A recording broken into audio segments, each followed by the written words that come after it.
bringing you inside the USL Championship and League One. Segmer's got there. Marquinhos! He's been knocking on the door. He knocks it down. Diving into all the biggest stories and top headlines. You are ripping and roaring today. This is USL All Access. It's almost impossible to recreate that level of magic. With Mike Watts and Devon Kerr on Sirius XM FC. Welcome, everyone, to a new edition of USL All Access. Happy Tuesday, wherever you might be. We enter week 2 of the campaign. We'll take a look back and recap week 1. Terry Boss, the new coach at Lexington SC, is going to join us later in the show after their first win in the championship. And also, Devon is injured, and it's not his knee. Mike Watts, Devon Kerr, Emmett McConnell is at the controls. Dev, how's that fat lip, bud? That's what you had to start with, huh? Just Yes. right out of the gate, throwing another crossing pattern, this time with the left side. Okay, so that everybody understands at home that doesn't have a video because you're listening on Sirius XM or the app available to you at any time. I leaned over. I hit my lip. I leaned over in the middle of the night to get my chapstick. I nicked it on my bedside table. Okay, fine. My body just hasn't done well going from the hot to cold. South Florida climate has been very different over the last 2 weeks compared to the Windy City in Chicago, and certainly the sub-freezing temperatures once again in Columbus, Ohio. So the back and forth has caused me to look like I took a fresh one, which actually it's been quite some time, a decade and a half. Okay. That's a new record for me, but I do appreciate you pointing these things out. We have a game together on Sunday, Dev. If you want, I can change that timetable.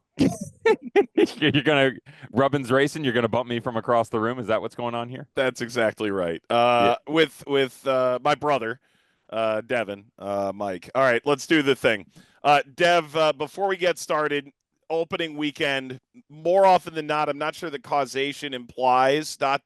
However, winning and losing week 1 does have at times a pretty large role in the long run hope for a team to make the playoffs in a given year. Are there any numbers to back that statement up? Big ones. Yeah, Nicholas Murray, the USL Championship guru, who's so kind to regularly bless us with so many fun statistics and great background for games. He reached out to us and was like, hey, anything that pops into your mind come week 1.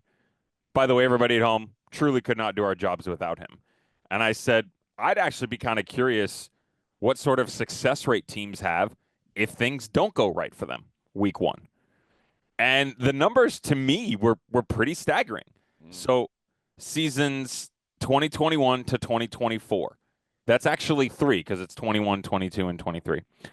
If you win opening a match day 1, you got a 70% chance that you were making postseason compared to 46% if you didn't win.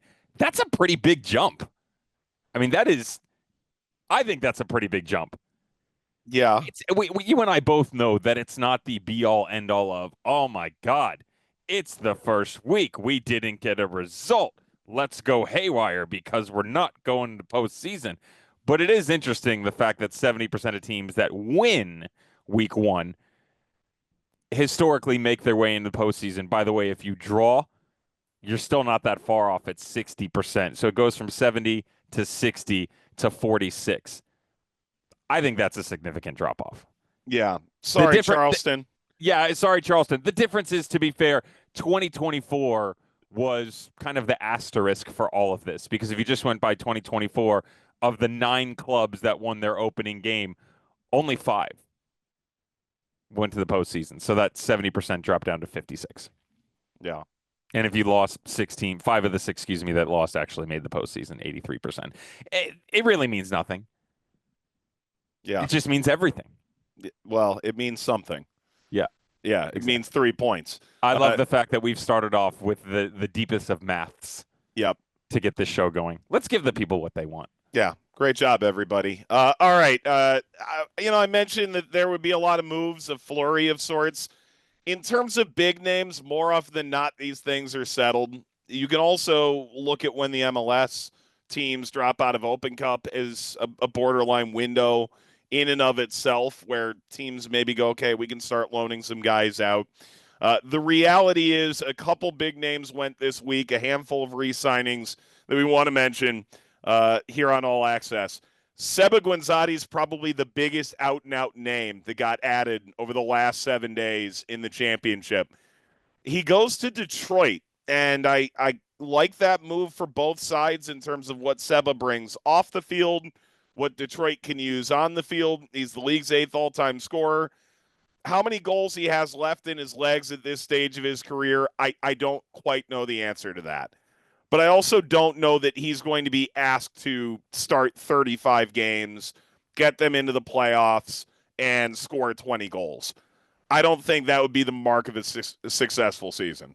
No, and the one thing that I would say about him is, I've never really known what he was. I don't think that's a bad thing. There was this big what to do when he came to Colorado Springs under Brendan Burke, and that was the year that he kind of unleashed I'm going to throw 97 forwards at you, even though I can only play 11 on the starting field of play, and just run at you a million miles an hour. He was a part of that. And the kind of fame behind him thrust him into what was the successful season, the best one that he's had, and 11 goals in 2022 under San Diego. Ever since then, it feels like people have put the emphasis on him, Mike, of trying to be the guy, when I don't think that's the case whatsoever. If you look at Guinzotti, I think that's a very different conversation, because for Guinzotti, we were wondering what was it going to look like in Detroit in the absence of Maxi Rodriguez. Now, I already liked what I saw out of Chapman in the midfield and Jaceel Cedeno. We'll get more into that when we break down the Miami game that was at least one-sided. But I think with the addition of Seb Guinzotti, you continue to bridge that gap. It's still going to come down to what the 9 looks like for them, but you've pieced what Maxi Rodriguez was back together. It's just more multi-dimensional here with a couple players involved, right? Yep. So Guinzotti's going to Detroit. Loudoun making a move in their midfield. Ben Mines, who is part of those Orange County teams that won the title, made deep runs, makes the move cross-country, goes to Loudoun United. And I think a midfield with him and Skundrich, one, nonstop motion. There's going to be no lack of movement, but I think they'll cover ground in a way that sort of allows their front runners to get out and do some real damage. We're still having this conversation about Ben Mines at just 24 years of age, who's already got over at every level of competition, 126 appearances at the pro level. That comes with a value. The problem is for me right now is I'm not necessarily sure what that value is for Ben Mines. From a skill set individually, to me, there's no question. The young man with the ball at his feet can play. You got to get him healthy. You got to get him reps. I think you need to get him confidence, though, because you mentioned what his relationship would be like with Skundrich. I want to get him further outside. I want him to have support around him so that it's not just run and gun type things that we've seen over the past couple of years, Mike, where he's been isolated on the wing. This type of system, especially what I saw on the weekend with that squad, it feels like that's what they're going to give him. And I actually kind of wonder if maybe defensively there's something in Ben Mines that you can restrict him a bit deeper, build the defensive side to start to overload into the midfield. Again, when we get to that team and what we saw, I'll break that down a little bit further. Yep. How about New Mexico? Sergio Rivas is back. It's his 5th year. That's a re-signing, came at the very end of preseason. But it's Thomas Among that's probably going to make the bigger headline there. Was at Orange County, had a really strong year in Colorado Springs, San Diego. Then the following year in Orange County. Injuries knocked him back a little bit last year. 14 goals over 43 appearances for County, makes the move to New Mexico. Prosper Kasim goes to Union Omaha, a guy who'd been in the championship quite a bit over the last few years, makes the move down to League One, but arguably the premier team in League One. I think Vigo Ortiz signing a pro deal in Charleston as opposed to last year's academy deal is significant, in part because I wouldn't be entirely shocked to see him go with Mexico's under-17s to the World Cup this year, and that's where you get value. I think you're way beyond shocked. That's got to be almost Sharpied in, right? I think you expect it, yes. Yeah, I would expect that for sure. And I want to go a little bit deeper on this topic. So let's start with the player first. Ortiz, it follows a very similar path to a lot of guys that we've seen in the championship. And I'm going to try and use examples of a different academy into the championship and then into the professional ranks, whether domestically or abroad. As a player, you're looking at the 2023 Generation Adidas Cup MVP best 11 of that tournament. Center attacking midfielder, comfortable, got footsalling background as well, so very ticky-tack end type, but tight-knit spaces.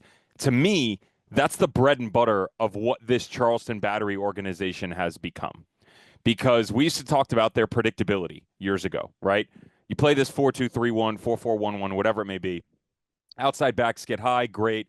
Over the last 18 months, we've seen a lot more aggression on the attacking side.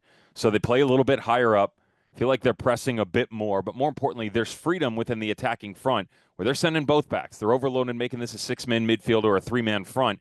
And that means you have to be comfortable playing in these small channels. That's what the profile of this player is. Now, if you follow guys that have been there before in the rotation that you're already seeing, your Juan David Torres, Johnny Klein, they just added to the mix, Arturo Rodriguez, you take the width or center, and they're kind of moving them all over the place. Maybe this expands his game a little bit more, Mike, to where all of those movements that I just referenced, he's not just that center attacking midfielder type piece, and his game becomes more expansive. Now, I referenced the historical side.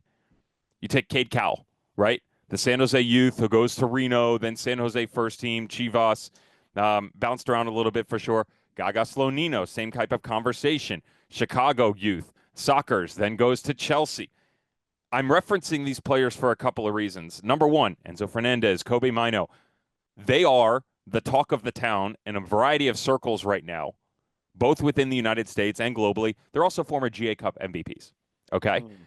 If you then add in Jonathan Gomez, Kobe Henry, Fidel Barajas, Ronaldo Damas, Diego Luna, all players that at some point in time in their youth level were quote-unquote outcasts.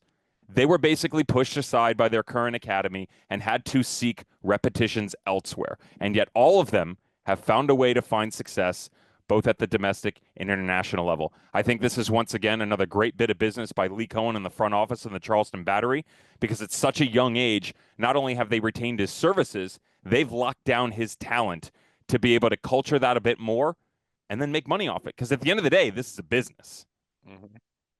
Yeah, no, and it's definitely a large part of Charleston's business moving forward. They've made that very clear. USL All Access, Sirius XM FC. Dev, here's the other, I'll call it a move, but the reality is this is Rhode Island locking down their core. Karifa Yao, Clay Holstad, and Frock Nadarse have signed on multi-year extensions in Rhode Island. So it's not that new players are coming in. They didn't need to make a lot of moves based on where they ended up last year. Instead, they've just simply made sure that they're able to keep that core intact as they enter their new stadium here in about a month's time. Before we go to break, quick cool story. I think sometimes we forget in the professional game how much a debut means, how much a first goal means to a player and their family, but also the community that's around them. It's easy to sit here from a wide distance and 30,000 feet and say you won the game or you lost the game. It's a young player or it's a player that's been around for X number of years.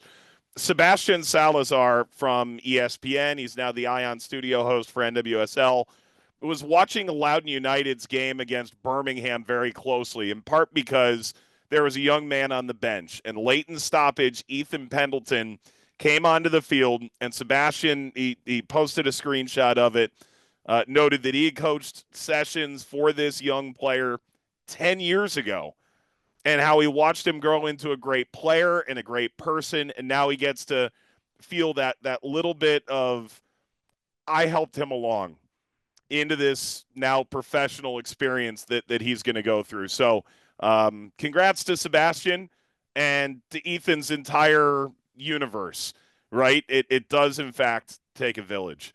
All right.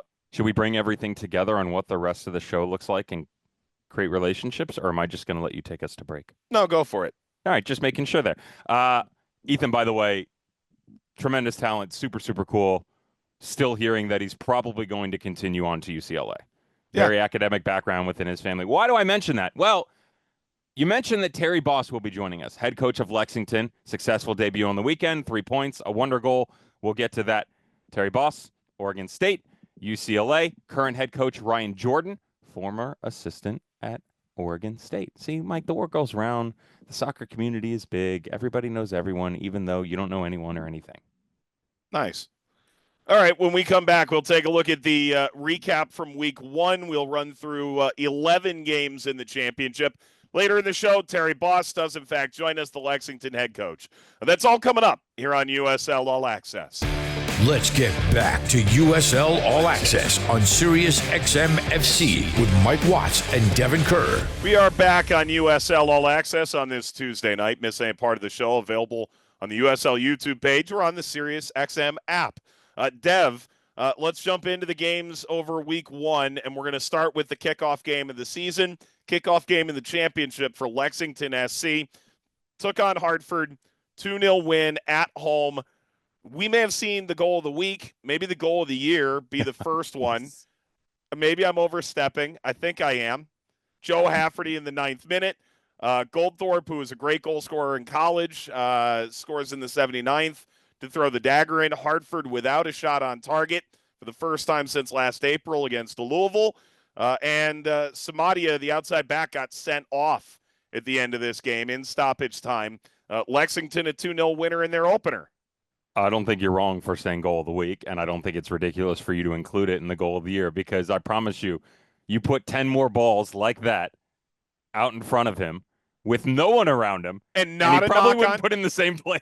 Not a knock on Joe Hafferty. That's just reality. We've always talked about his quality. I talked about the reliability, the understanding of coming from Oregon State, dealing with Austin, playing under Terry before, and recognizing what that is. Familiarity is everything. This kid hit a freaking rocket. I mean, I saw it about 5 minutes after, and I just went, oh, my God.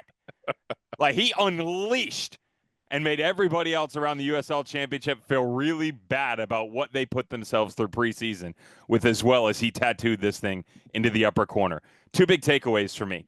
Number one, great organization from both squads. I was actually very surprised, pleasantly.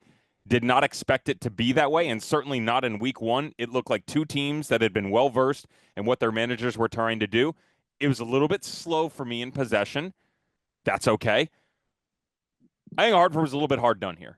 And the reason I say that is the area that they lacked the most, which is the second part of the takeaway here, is they couldn't hit the broad side of the barn on the attacking side. And it wasn't for lack of trying. They created a little bit, just felt like every single time they went through, things were getting rushed, and they literally could not hit the 8x8. Lexington looked really good, man. They looked structured. There was good ball movement. Both teams had real nice retention. They were quality on it. I thought that there were not as many ideas as I would have liked going forward, but that's also to be expected this early on in the season. All right, looking back at week one here on USL All Access, let's take you down to South Dade Kia Field at Pitbull Stadium for the humdinger of a game between Miami FC and Detroit City. You're ridiculous. No, I'm speaking truth. Detroit, 633 passes, more than any game last year for them. 68% of the ball. Miami coughed it up in their own half 41 times, 3.5 times more often than Detroit did. Detroit now 11 unbeaten as Michael Bryant, 31st minute goal. The more things change, the more they stay the same. Connor Rutz scores in the 87th minute. It is the longest Detroit City run without a league loss since they joined the championship. They win 2-0. I'm all about the stats there, Mike, and that's great. I hate it when it goes from season to season. I'm not a big fan of those. Okay, well, they ended last year on their longest such unbeaten run. You know what they ended last year? On a draw that saw them out of the postseason. Yeah, okay. That's what they ended on. And that's not a knock on them. That's the stat thing that I hate when people bring it up. Okay. Okay. So we brought this in earlier about what Guenzati could mean for this team. Really liked what I saw out of Jay Chapman and Jasil Cedeno in the midfield. You know, the quality that you get defensively out of Detroit City is always going to be there. It just feels like regardless of manager or personnel or league, that's never going to change. It has been their bread and butter forever. They were much cleaner to me in the way that they built through the midfield. One of the things that I've always disliked in the absence of goals up top has always been that it seemed a bit frantic, and it has moved away from the transitional game that we saw under Trevor James with more control under Dan Dicchio, but this felt different. This felt like they held all of the cards from the first whistle till the end. Now, I know there's the red card. Was it just before halftime, if I'm not mistaken? Bonfiglio, I know he got thrown out. Terrible emotional moment where he kicked out, deserved it against Michael Bryant. But Detroit, throughout all of this, like the ebb and flow between Chapman and Cedeno in the midfield, this is where I reference that. I just feel like when Guanzati comes in, you still need goals.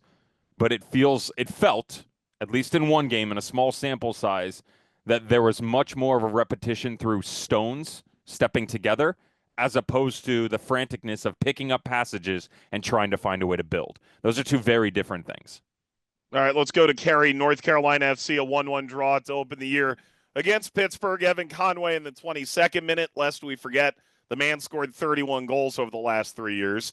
Augie Williams, 57th minute equalizer. He's the new 9 for the Hounds. Pittsburgh, 65% of the ball on the road.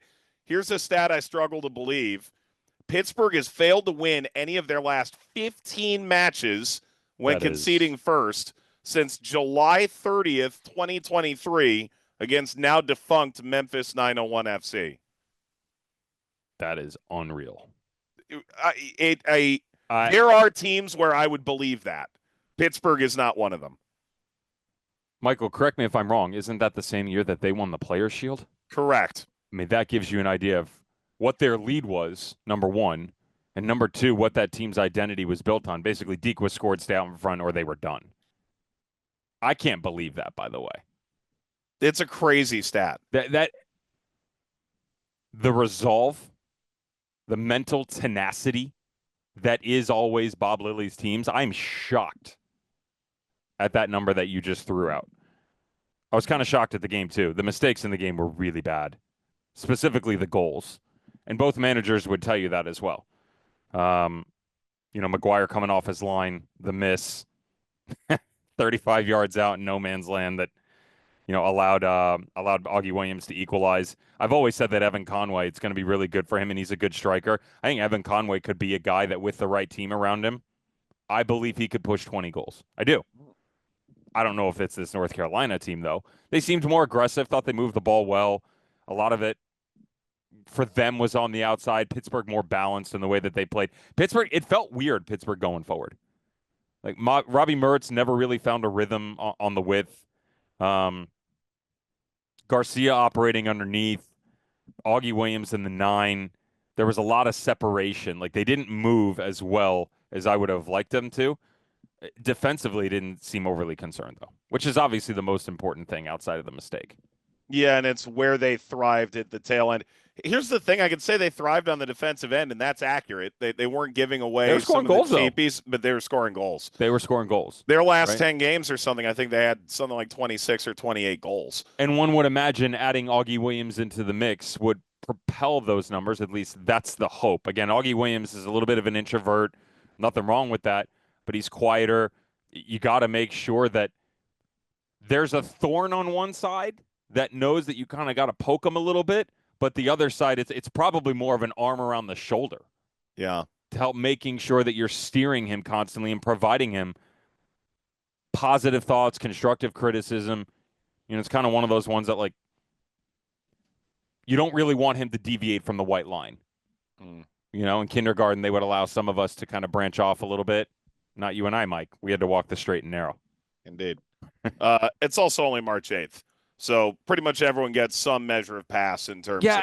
And let's be clear here as we go on through this in the reviews. We're talking about 90 minutes, right? And overall observations within the game. To pigeonhole someone to something right now at this point in time is not fair. It's just observations from what we saw on the weekend. There's a long way to go. Yep. All right, this is probably the game of the week in the championship on paper. Louisville and Charleston at Patriots Point. Ray Serrano opens the scoring at 53. 10 minutes later, Juan David Torres equalizes. The game certainly flipped on the Arturo Rodriguez 70th minute red card. Adrian Perez scores in the 76th. He had the best game score of any player in the entire league for his performance from Opta. Perez, goal in a short amount of time will do that. Here's one thing for me. About the same number of chances. Charleston had 222 more passes, but only 9 more in the attacking half. And Louisville actually had more touches in the final third in this game, intriguingly enough, on the road. 8 yellows and Dev, 1 red. I want to stay on the numbers there, and you talked about the final third. To me, it's three numbers, 29 and 6. 20 touches for Cal Jennings in the game. 9 passes, 6 successful. 20 touches for Cal Jennings in a game is not good enough. Now, I think that's a combination of things. The way that they want to go about their business, Cal Jennings is a very different profile of player than what they dealt with in MD Myers, right?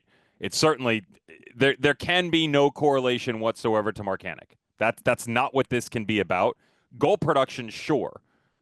Different areas of the field, and certainly the way that they're going to utilize him. Marcanic's not a 9. Cal Jennings is one of the best in the business in the championship right now. I like him deeper in the pocket. But the thing that happens with that is, and not always, but he gives you that look, Mike. If you don't bring him in, or if he comes in and you don't play to him, you don't have representation up top when he comes. Because at this point right now, they're just not as comfortable as anybody else popping out through the middle or the width getting higher and then the secondary runs coming.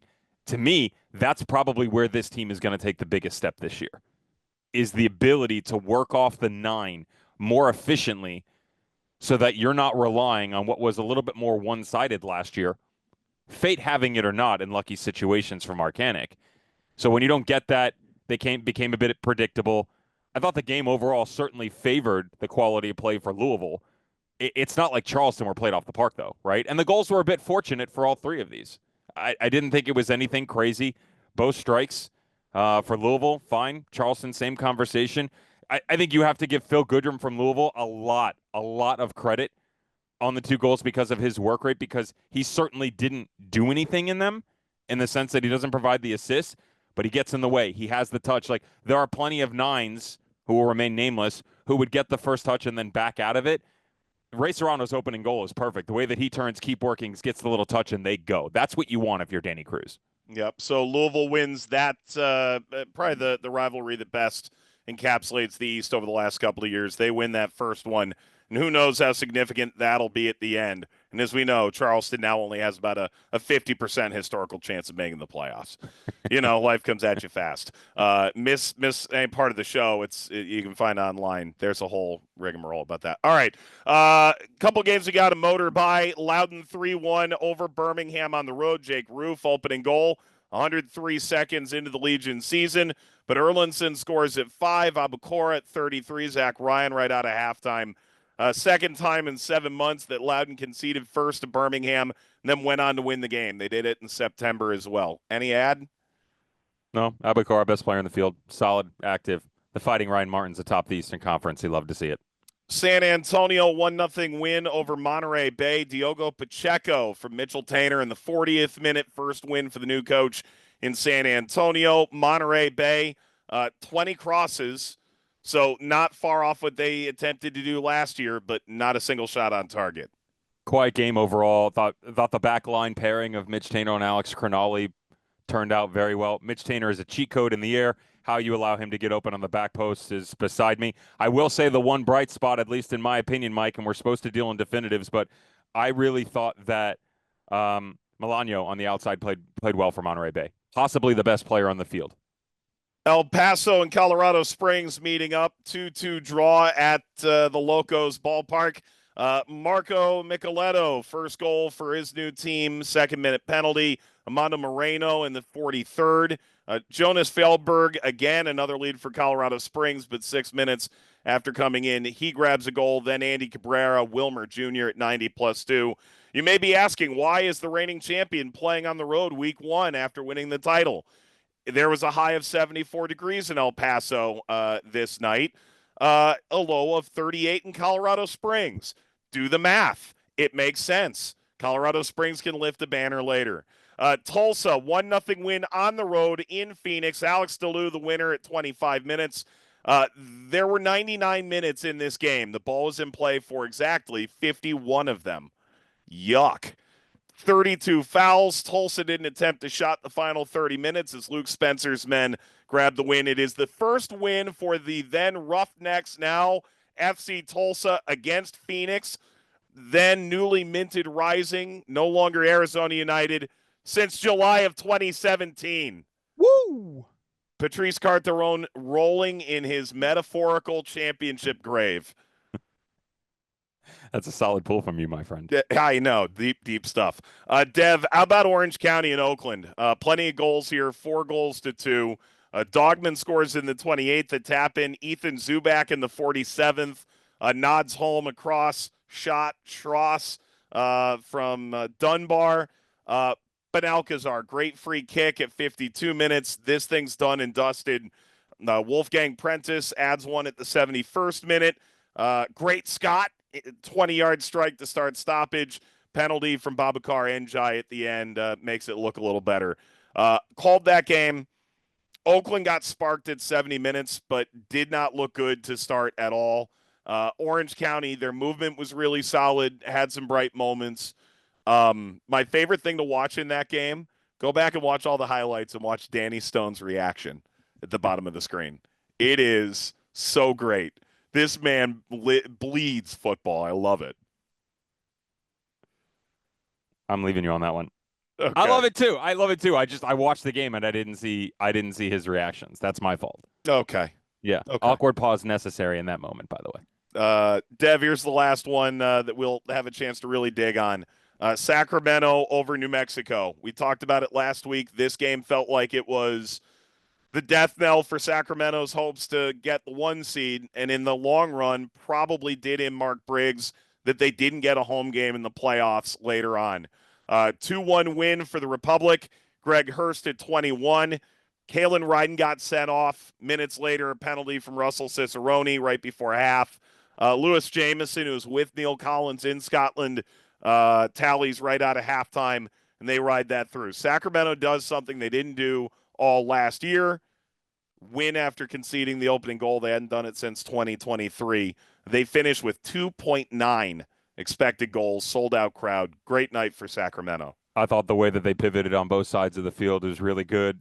Cicerone and Jameson worked well off of each other. Actually felt they lacked a little bit within the midfield, but because they were so good out on the width, especially on the right, shocking, Jack Gurr's side, Freddie Kleeman allowing him to release over there. He had really good connection with Jameson in the box. New Mexico United was not bad in this game at all. I feel like they were extremely hard done.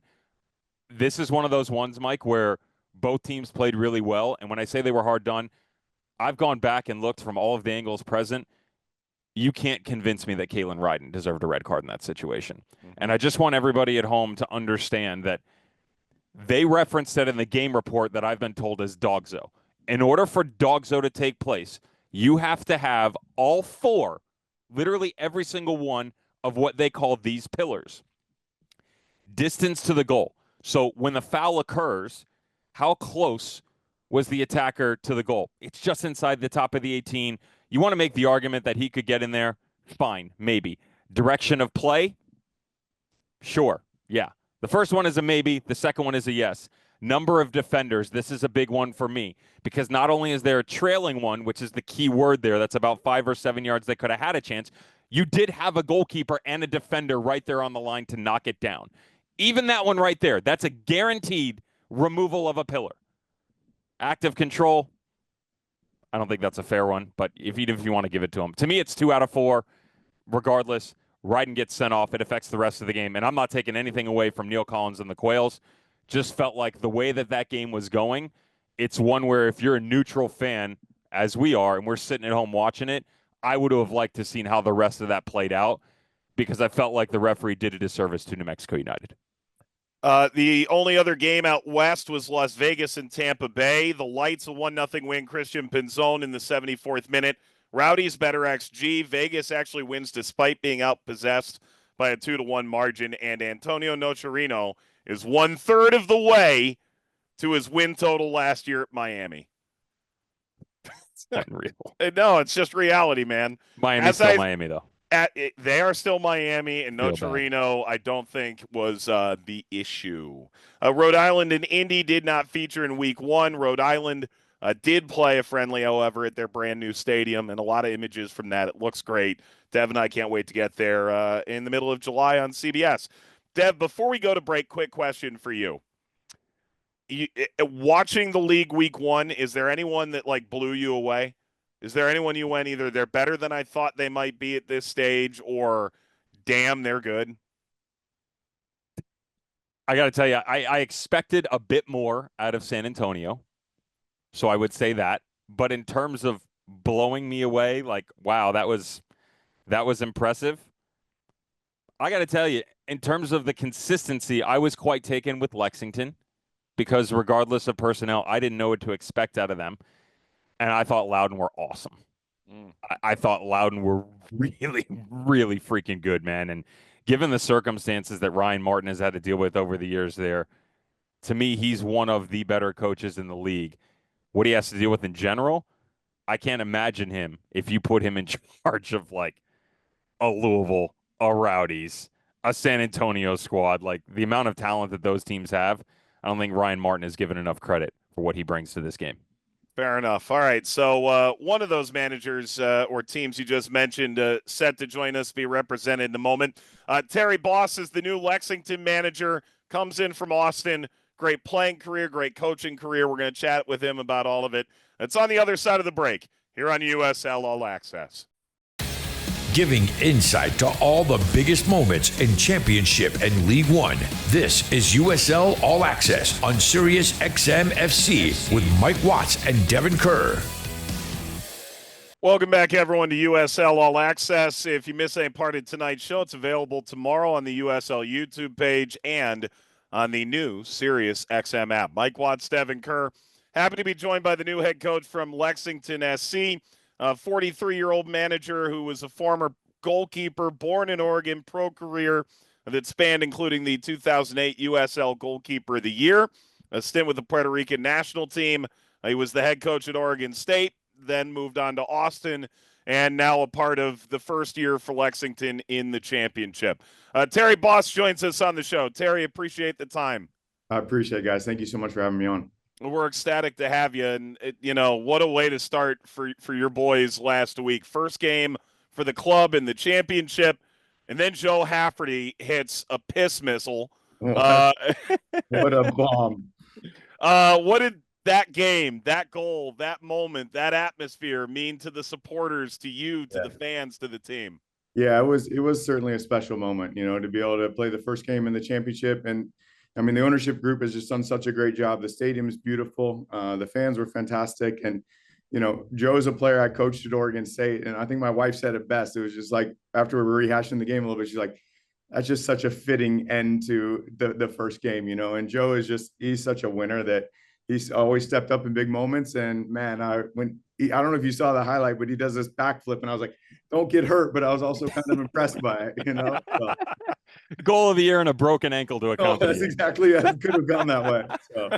Let's stay with Joe for a second here. One of the things, Terry, that we talked about leading into the season, not having the opportunity to get eyes on you guys, is I referenced a lot of familiarity within the organization, both you with players, front office members, experience within the league. Joe's I guess you would say, quote unquote, easy one, as is Sophie and Jafal, time given at Oregon State under your tutelage. Kendall Burks is another guy that sticks out to me. Yeah. His experience in MLS, but also going back to Washington. There's a lot of familiarity within that. Yeah. But there's also a lot of guys that people aren't necessarily going to know that stick out to me, but don't necessarily to them. Jack Beer from Georgetown, right? Bardilio Rodriguez in the season that he had a couple years ago at Franklin Pierce. Can you maybe give us an idea, when you arrived for this project, how many players did you have, and what did the build look like to kind of get everybody's minds together and say, okay, this is the direction we're going to go? Yeah, no, it's a great question. I mean, I think it's one of the things that intrigued me most about this project is being able to build a roster. I think not oftentimes managers are able to step in and build a roster to a game model that you love and hold near and dear to yourself. Most of the time, guys are taking over and probably operating in some deviation of how they see football based on the players they have on the roster. And so we have got three players that were on the team last year, and then we brought in about 18 players. So when we're building that out, Sam Dorr as a sporting director is fantastic, so he knows the league really well. We work really well hand in hand. One of the things that we're really intentional about is we wanted a couple guys that have succeeded in the league. We wanted a couple Speedy Williams, Marcus Epps, guys that have done it and been successful. And then the other majority of the guys, we wanted guys that were still hungry. We always say, if you're coming here and you're here in 2 years, we failed because we want to have guys come in and we want to help them move on. And there's something about a hungry player that still wants to test their limits and see how far they can go. That's attractive. And I think doing that and being that intentional about building that way, you get a hungry group of guys that want to learn, want to take on information, want to grow, want to fight because they know why they're doing it, And so I think that mix has been really nice. And yeah, the familiarity was important. We got 3 guys from Oregon State that I know really well that they can kind of help coach on the field and know how I think because we've worked together for 4 or 5 years. And so it's been a really nice mix. You're listening to USL All Access on Sirius XM FC. That is the voice of Terry Boss, head coach of Lexington SC. Victors on the weekend, their first ever match in the USL Championship, 2-0 over Hartford Athletic. Some of the buzzwords that organizations like to use: pillars, standards, non-negotiables, culture. Yeah. I'm not dispensing any of that. I just want to get a little bit more relatable for the fans at home. Put me in that locker room. If I'm being coached by Terry Boss and I walk in and you're looking at me saying, no matter what, I need this out of you. That's going to be particular to each player, but Absolutely. As a group, as a whole, what is necessary to find success under you? Yeah, I mean, I think the 3 things that we're looking for is, again, one of my first conversations, I always ask guys, why do you play? So like, I think it's really important that they know why they play, because if they don't, and if the purpose is not bigger than themselves, I think that it's really easy to hit the snooze button on your alarm clock. If you know why you're doing what you're doing, I think that you're able to tap in and dig a little bit deeper. So we want guys that understand why they're playing. We want guys that are winners, and we want guys that are always looking to get better and learn. And so I think by and large, the locker room is a group of guys. And I would say that from a Speedy Williams, who's 32. I mean, this guy eats up video sessions and learning, and he just wants to keep growing and keep getting better, So I think that by and large, we've got a group of guys that want to push themselves, see how far they can go, see how good they can be as a group. We always talk about our 3 objectives when we came in was to create an attacking style of play that is attractive, although a cliche coming. I think every coach in the world says that. But we want to inspire people and we want to win. And so how we win really matters. Look, I'll always take a W, but we are really intentional about how we want to go about it, because I think if you inspire people, fans walk out more inspired when they came in.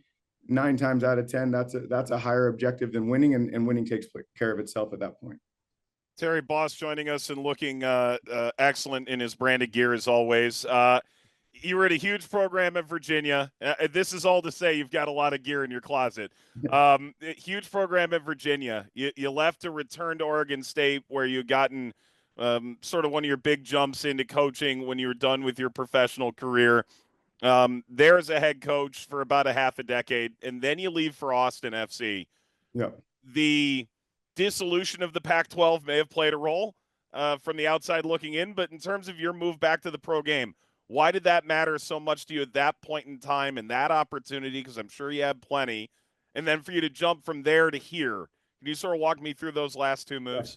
I think, one of our goals, obviously, and going back to Oregon State, it was a place near and dear to my heart. It's a community that raised me, and so, to be able to go back and use the experiences that I've learned to be able to give back to that community and show them what I believe a high level of football looks like in a community like that. And, one of my proudest moments is to watch the community come alongside of us and be excited with that. And, it didn't have anything to do with the Pac-12. It was just more, it's always been my ambition to coach at the highest level possible, and I want to impact as many lives as I can while I do that. And so this opportunity, Josh and I worked on the national team staff with Greg, and that's where I got to know Josh.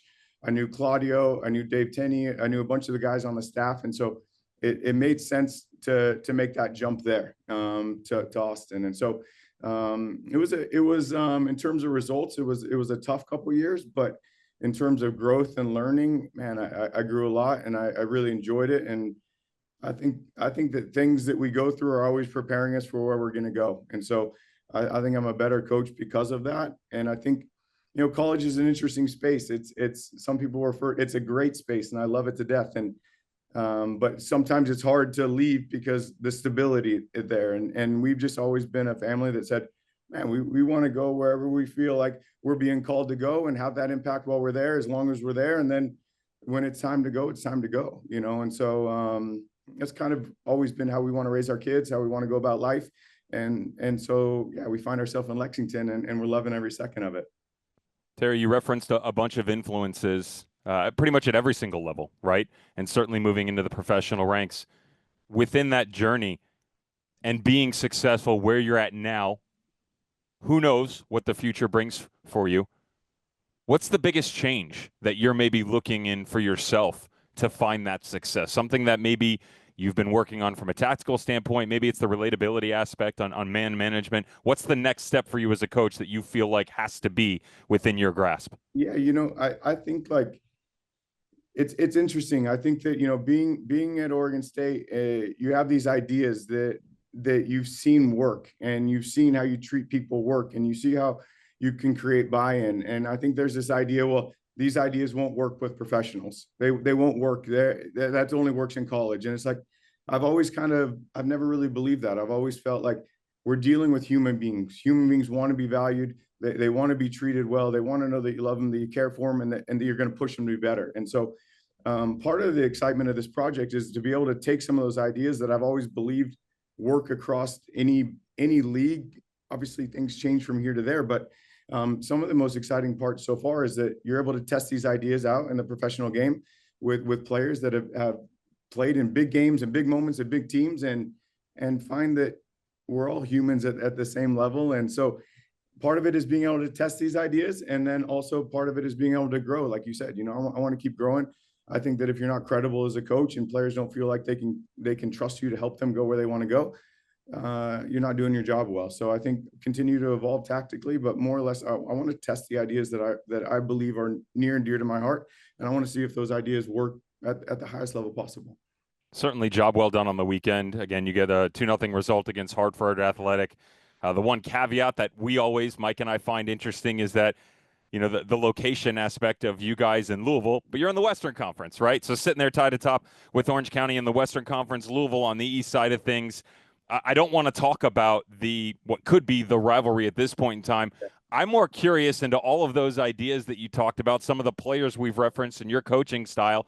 Why don't you break down week one for us? You keep a shutout. You guys are clean on the ball. You create a lot of chances. Tell the listeners at home what you feel like was the body of work over 90 minutes. Yeah, it's one of those things. I think as a group comes together and they're learning principles and they're learning ideas, and we want to be about the ball, and we want to have the ball, and we want to control the game, with and without the ball. And so, some of our objectives going to the game was to be brave and to be us. And I feel like players having the confidence to execute what we believe they can do is one of those tenets that I hold near and dear to my heart. I believe that players can. Like, by and large, I'm a coach that believes that players can. I believe that players can change shapes in games.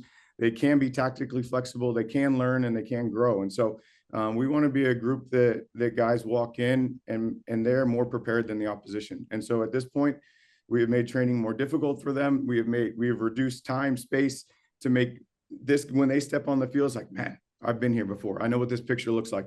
I know what the solution is. And so for us, it was really exciting to watch the guys execute a myriad of different ideas based on what the opposition was telling us the solution was, And so it was where we're at now as a group is just learning to manage the momentum of a game. And it's when you've got 20 new players coming together, it's, the game within the game is momentum. Can you capitalize when you have it, and can you kill it when you don't have it? And so guys recognizing how we can be a little bit more, make a team suffer a little bit more before we can go forward, but then at the right times have enough teeth to get behind the last line as quick as possible, Terry Boss joining us, the Lexington manager, coming off a really strong win in their opener. They're headed to Orange County at the Champ on Saturday. You can see it 10:30 p.m. Eastern time on ESPN+. Before we let you go, you come from a bit of a sporting family. Your brother Kevin won the Super Bowl with the Giants back in the day. You had a lengthy pro career. Would you have ever considered the other football? I don't think the other football would have ever considered me. If truth be told, so I was a little bit of a late bloomer. But yeah, like you said, watching my brother win a Super Bowl, I think that is like one of those moments where you're like, I don't know if you remember, but they beat the Patriots, who were undefeated that year. And I think that's just kind of when you see things like that, you're just like, yeah, man, anything is possible. And it just is something like sometimes you've got to go through it to like truly embrace it yourself. And yeah, as much as the other football wouldn't have taken me, it was fun to watch him succeed there. And here I thought, Mike, with the crazy mentality that is the goalkeeper's mind, he'd be more than willing to duck over the middle against some of those safeties. Who knew? I would be willing to. I would just got crushed at the time. Terry, I'm glad you're with our football and in our league. Devin has had great things to say about you since you were hired, and excited to see what you're going to do in Lexington. Congratulations on the win. We look forward to covering you guys throughout the season. I appreciate it, guys. Thanks so much for having me on. Terry Boss joining us here. If you missed any part of the interview, it's available tomorrow on the USL YouTube page or the SiriusXM app. When we come back, look at our favorites, games for next week here on USL All Access. You're listening to USL All Access on SiriusXM FC. Here are your hosts, Mike Watts and Devon Kerr. We're back on USL All Access. You missed any part of that great interview with Terry Boss, or you want to hear the whole unedited, glorious version of USL All Access, it's available on the USL YouTube page or on the SiriusXM app. Mike Watts, Devon Kerr, let's wrap this one up by taking a look forward to next week. The featured game here on SiriusXM FC will be Detroit and Colorado Springs, 6 p.m. Eastern. You can also see it on ESPN Plus on Saturday night. Dev, couple other games of note. Loudoun goes to North Carolina. Rhode Island at Charleston, matchup of the Eastern Conference finalists. It's on Golasso Network at 7:30 Eastern time on Saturday night. Rowdy's Tulsa is intriguing on ESPN Plus. New Mexico and Las Vegas. 10:30 p.m. Put a little Eastern cayenne in there, baby. on ESPN Plus. Then Lexington at Orange County, I'm intrigued by 10:30 p.m. Eastern. That's on ESPN Plus. Favorite game? It has to be New Mexico, Vegas, right? Obviously. Yeah, it's not even a question. Like, that's not popcorn. That's bourbon and bacon, baby. Yep. Dennis Sanchez making the move from Vegas down to New Mexico after their huge turnaround last year will welcome the lights into his new home. Dev, we've been saying Sean Toch's name wrong for the last 10 years. Everyone, apparently. Yeah. Paul Miles tweeting out a photo of Sean in front of many microphones. Believe it or not, Sean has been in front of hundreds of microphones over a dozen years, half a dozen all-league nominations. Never once did it occur to anybody for him to tell us that it's not Toch, it's Toch. You're siding with him on this? No! Yeah, I don't side with him. I think that's a joke. Come on, man. Like, help us out, brother. I'm the first person to walk into a room, by the way. If we've never met, you don't call me Dev. Dave on. So, and if you mispronounce my name, thank you so much. My name is Devon. By the way, walk right up to Mike Watts and call him Michael. See how that goes. I'd say Olivia. Toch, you got to walk in and be like, sorry, man, that's not how you pronounce my name. I'm not going to get mad at you. Why did we have to wait a decade? I know. I'm sorry. Or is this the most brilliant thing ever because of his culinary background? I know he smoked stuff before. He does the sous vide. Is this now Toch working into some sort of rebrand to benefit him? Yes, it's possible. Locked in. It's a brilliant play. An investment of 10 years to get to the promised land. All right, Dev, let's speed run some quick awards that we didn't mention last week. They're kind of big. Who wins the Shield this year? Louisville. I'm going to go Charleston because who's the champion? But yeah. Oh, you go champion first since I did the Shield first. I'm saying Louisville wins the championship, but they don't win the Shield. Oh, dude, I'm on the hype train. I'm going to negate one of the arguments I made my 90-50-10. We're going to see a repeat champion, Neil Collins, Sacramento Republic. Drink the Kool-Aid, baby. Golden Boot, I wrote Cal Jennings before he only touched the ball 20 times last week, but I'm going to stay with him. I don't know who this is, to be honest. I don't think it's, like, I know people at home want a definitive one. I don't think it's one of the names we think it's going to be. Okay. It's someone who has not scored 12 goals in a season. I think they're going to be the Golden Boot winner this year. I think it changes.